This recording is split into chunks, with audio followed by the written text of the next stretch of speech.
Good morning. I'm here for Coffee and Construction here with you this morning over at our Casita job site in the historic North Encano neighborhood. Our concrete contractors are here.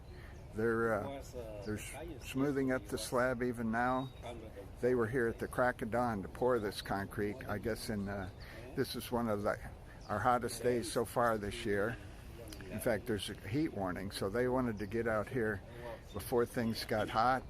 And well, of course, the concrete might dry too quickly if it was too hot. So, as you can see behind me, they're smoothing the slab out now.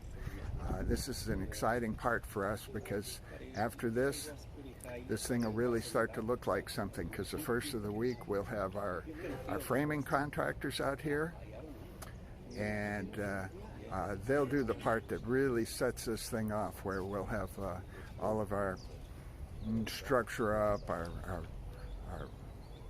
at least the wood part of our roof up.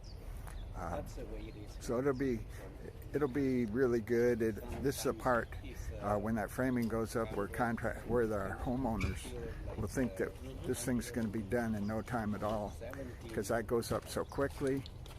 But then after that, we have all of the detail work that comes. So be it our plumbing, our electrical, flooring, painting, multitude of other things. So we'll walk you through that as we get there. But for now, thanks for coming. Day 9, Coffee and Construction.